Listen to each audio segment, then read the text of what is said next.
வணக்கம். உலகில் 195க்கும் மேற்பட்ட நாடுகள் உள்ளது. அதில் நிலப்பரப்படிப்படையில் உலகின் மிகப்பெரிய நாடுதான் ரஷ்யா.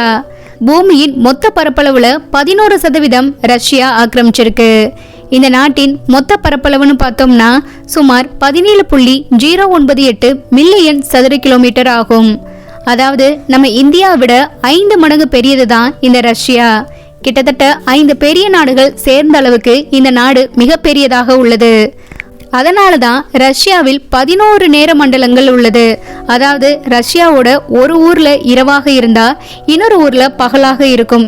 இந்த மாதிரி வெவ்வேறு நேர மண்டலங்களை கொண்டுள்ளது ரஷ்யா. இது ஐரோப்பா மற்றும் ஆசியா என 2 கண்டங்களிலும் பரவியுள்ள மிகப்பெரிய நாடாகும். ரஷ்யா உலகின் மிக நீளமான எல்லைகளை கொண்டுள்ளது.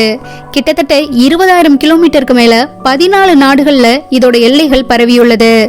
Norway, Finland, Estonia, Latvia, Lithuania, Poland, Belarus, Ukraine, Georgia, Azerbaijan, Kazakhstan, China, Mongolia மற்றும் வடகொரியா ஆகிய 14 நாடுகளுடன் ரஷ்யா எல்லைகளை பகிர்ந்து கொள்கிறது. இது போக ஜப்பான் மற்றும் அமெரிக்காவோட கடல் எல்லைகளையும் கொண்டுள்ளது. முன்னால் இது சோவியத் யூனியன் என்று அழைக்கப்பட்டது. இதுல 15 நாடுகள் வரை இணைக்கப்பட்டிருந்தது. பின்னர் 1991 தான் இந்த சோவியத் ஒன்றியம் கலைக்கப்பட்டு இந்த 15 நாடுகளுமே சுதந்திர நாடுகளாக தனித்தனியாக பிரிந்தது.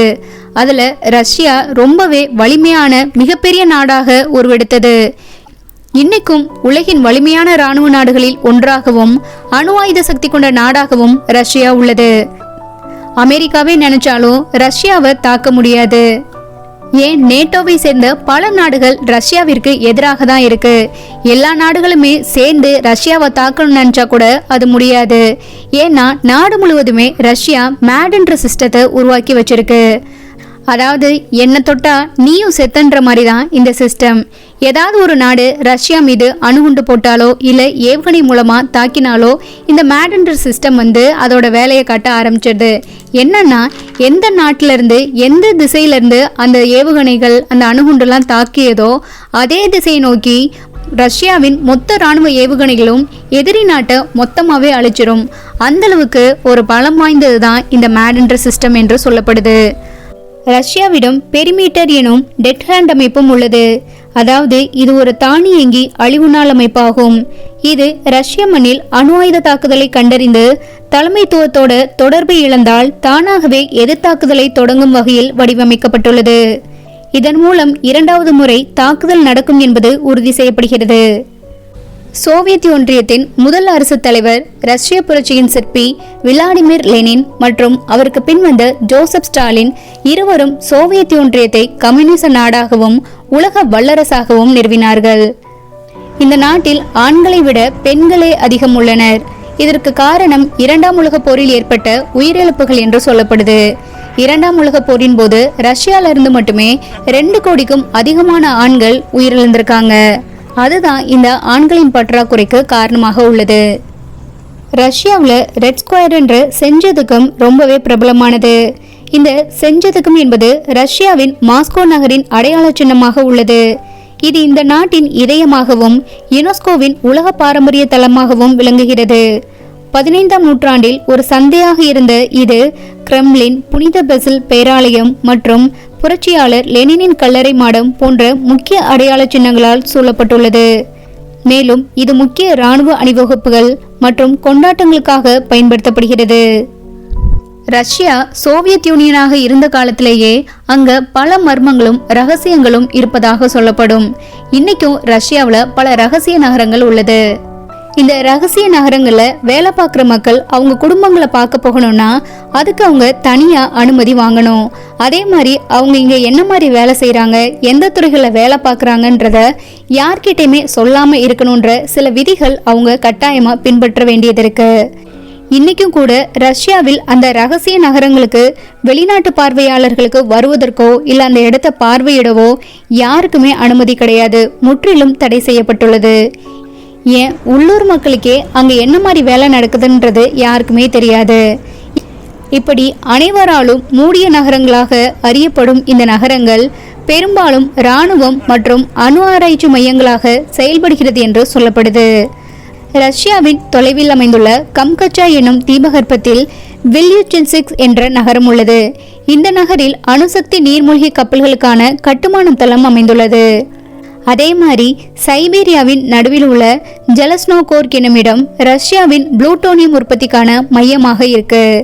அணுசக்தி ஆராய்ச்சிக்கான மைய பகுதியாக சரோவ் எனும் பகுதி உள்ளது. ரஷ்யாவின் மூடிய நகரங்கள்ல சக்தி வாய்ந்த அணு ஆயுதங்களை தயாரிக்கும் நகரமாக இது பார்க்கப்படுது. இந்த நகர்ல மோசமான ஜார் பாம்பா எனும் அணுகுண்டு தயாரிக்கப்பட்டது. இதே மாதிரி இன்னும் ரஷ்யாவில் அறியப்படாத பல நகரங்கள் மர்மமாகவும் ரகசியமாகவுமே உள்ளது.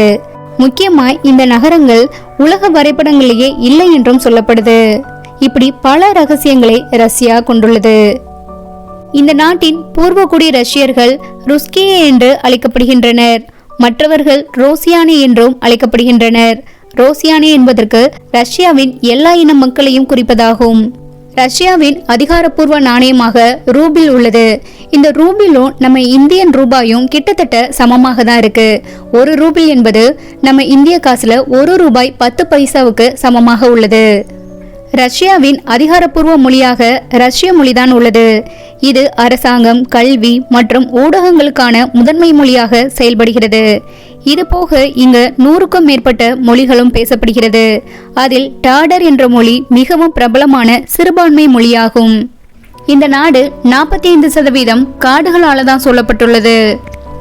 ஆக்சிஜன் உற்பத்தியில் அமேசான் காடுகளுக்கு பிறகு ரஷ்யாவின் டைகா காடுகள் தான் முன்னணியில் உள்ளது. அதனால்தான் இது ஐரோப்பாவின் நுரையீரல் என்று அழைக்கப்படுகிறது.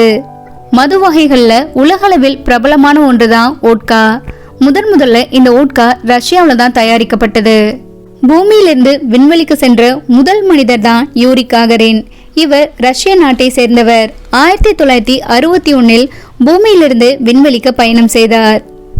உலகின் மிக ஆழமான ஏரி தான் பைக்கால் ஏரி. இது ரஷ்யாவின் சைபீரியாவில் அமைஞ்சிருக்கு. உலகின் 20% நன்னீரை இந்த ஏரி கொண்டுள்ளது. குளிர்காலத்தில் இந்த ஏரி முழுவதுமே உறைஞ்சு போகிறது. உறைந்த இந்த ஏரியின் மேல வாகனத்துல கூட பயணம் செய்யறாங்க. அந்த அளவுக்கு இந்த ஏரியில் உள்ள தண்ணீர் கடினமாக உறைந்து போகிறது. இதுல 1500 விலங்கினங்கள் மற்றும் 1000 தாவர இனங்களின் தாயகமாக இந்த ஏரி உள்ளது.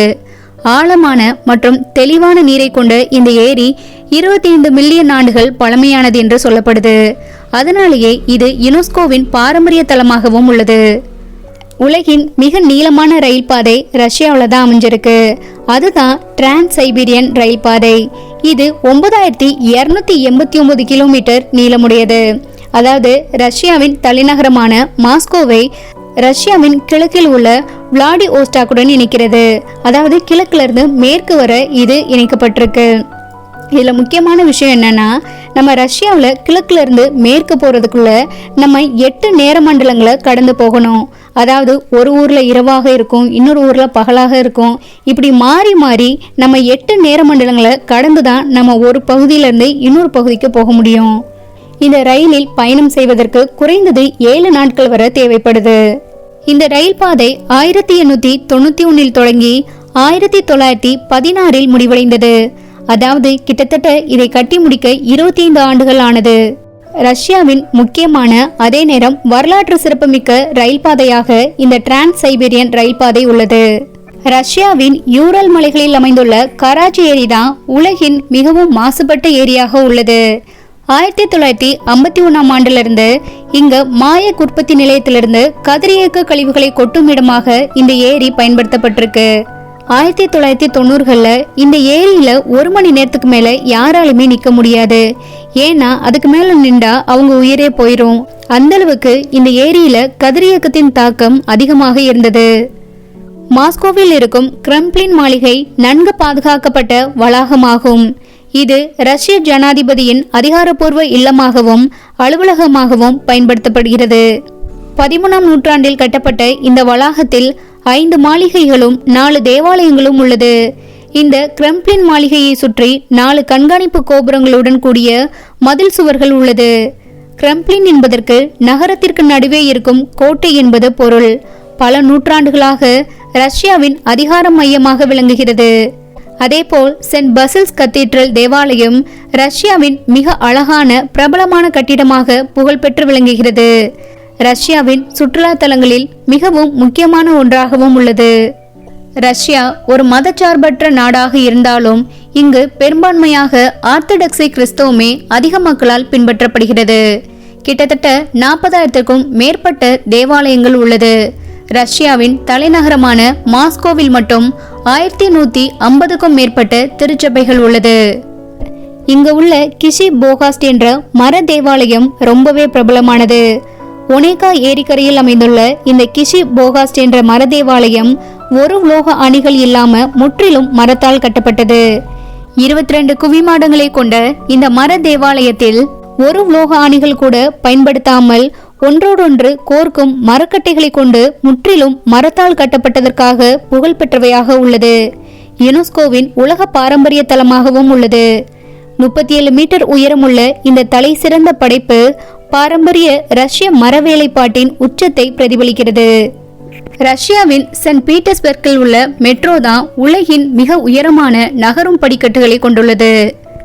இது கீழிருந்து மேலாக 68 மீட்டர் அதாவது 225 அடி செங்குத்தான ஏற்றத்தையும் 138 மீட்டர் மொத்த நீளத்தையும் கொண்டுள்ளது. மொத்தம் 770 படிகள் கொண்ட இந்த நகரும் படிக்கட்டில் பயணம் செய்வதற்கு 5 நிமிடங்கள் வரை ஆகிறது. ரஷ்யாவின் தலைநகரமான மாஸ்கோ உலகின் செல்வந்த நகரங்களில் ஒன்றாக உள்ளது. 2025ஆம் ஆண்டில் 90 பில்லியனர்களுடன் இது உலகளவில் 2ஆம் இடத்தை பிடிச்சிருக்கு. இந்த நகரத்தில் பணக்காரர்களின் எண்ணிக்கை நாளுக்கு நாள் அதிகரித்து கொண்டே போகுது. இது ரஷ்யாவின் முதன்மை பொருளாதார மையமாகவும் உள்ளது. இந்த நாட்டின் பெரும்பாலான பெரும் செல்வந்தர்கள், முன்னணி நிறுவனங்கள் மற்றும் மாஸ்கோ சர்வதேச வர்த்தக மையம் எல்லாமே இங்கதான் அமைஞ்சிருக்கு. கோடீஸ்வரர்களை கொண்ட உலகின் முன்னணி நகரங்கள்ல நியூயார்க்கிற்கு அடுத்தபடியாக மாஸ்கோ 2ஆம் இடத்தில் உள்ளது. மாஸ்கோவின் கோடீஸ்வரர்களின் மொத்த நிகர மதிப்புன்னு பார்த்தோம்னா சுமார் 409 பில்லியன் டாலராக உள்ளது. இது இந்த நாட்டின் தனிநபர் மொத்த உள்நாட்டு உற்பத்தியில் பெரும் தாக்கத்தை ஏற்படுத்துகிறது. அதே மாதிரி ரஷ்யாவின் சென்ட் பீட்டர்ஸ்பர்க்கில் உள்ள ஸ்டேட் ஹெர்மிட்டேஜ் அருங்காட்சியகம் உலகின் மிகப்பெரிய மற்றும் புகழ்பெற்ற கலை அருங்காட்சியகங்களில் ஒன்றாகும். இது 1764ஆம் ஆண்டில் பேரரசி கேத்தரின் அவர்களால் நிறுவப்பட்டது. குளிர்கால அரண்மனை உட்பட 5 வரலாற்று சிறப்புமிக்க கட்டிடங்களில் அமைந்துள்ள இது கற்காலம் முதல் தற்காலம் வரையிலான 30 லட்சத்திற்கும் மேற்பட்ட கலைப்பொருட்களை கொண்டுள்ளது. இணையற்ற ஐரோப்பிய கலைப்படைப்புகளின் தொகுப்புகளையும் கொண்டுள்ளது. ஓவியங்கள், சிற்பங்கள் மற்றும் தொல்பொருள் கலைப்பொருட்கள் உட்பட 3 மில்லியனுக்கும் அதிகமான பொருட்கள் இங்கு உள்ளது. இந்த அருங்காட்சியகம் மிக பெரியது. அனைத்து அரங்கங்களையும் சுற்றி பார்க்க 24 கிலோமீட்டர் நடக்க வேண்டும். இங்குள்ள ஒவ்வொரு பொருளையும் 2 நிமிடங்கள் பார்த்தால் கூட மொத்த பொருட்களையும் பார்ப்பதற்கு கிட்டத்தட்ட 8 வருடங்கள் தேவைப்படும். உலகிலேயே மிகவும் குளிரான இடம் ரஷ்ய நாட்டில் இருக்கும் சகா குடியரசு பகுதியில் அமைந்துள்ளது. உலகிலேயே மனிதர்கள் வாழும் மிகவும் குளிரான பகுதி என்றால் அது இது மட்டும்தான். ஒரு காலத்தில் 2500 பேர் வாழ்ந்து வந்த இந்த இடத்தில் இப்போது 900க்கும் குறைவான மக்களே வாழ்ந்து வருகின்றனர். இந்த இடத்தில் இதுவரை குறைந்தபட்ச குளிராக -70 டிகிரி வரை பதிவாகியுள்ளது. இங்குள்ள வீடுகள், கடைகள், வாகனங்கள் என அனைத்திலும் வெப்பத்தை அதிகரிக்கும் ஹீட்டர் பயன்படுத்தப்படுகிறது. இங்கு நாம் வாகனங்கள் பயன்படுத்த வேண்டும் என்றால் அதற்கு தனியாக ஹீட்டர் 24 மணி நேரமும் பயன்படுத்த வேண்டும். அது இல்லைன்னா வாகனங்கள் உள்ளே இருக்கும் திரவங்கள் உறைந்து போகிறது. இது சைபீரியாவில் முக்கிய பகுதியாக உள்ளது. இங்கு வருடத்தின் கடைசி 5 மாதங்கள் குளிர்காலம் என்பதால் 5 முதல் 6 மணி நேரம் மட்டுமே வெளிச்சம் இருக்கும். இங்கு மனிதர்கள் யாராவது இறந்தால் கூட அடக்கம் செய்ய முடியாது. நிலம் உறைந்து போயிருக்கும் காரணத்தால் முதலில் பனிக்கட்டிகளை கரைத்து அதன் பின்னரே புதைக்க முடியும். இதனால் இங்கு யாராவது இறந்தால் பெரும்பாலும் எரித்து விடுகிறார்கள். இங்கு மிகப்பெரிய பொருளாதாரம்னு பார்த்தோம்னா அலாஸ்கா மாகாணத்தை போல அதிகப்படியான தங்கம் கிடைக்கிறது.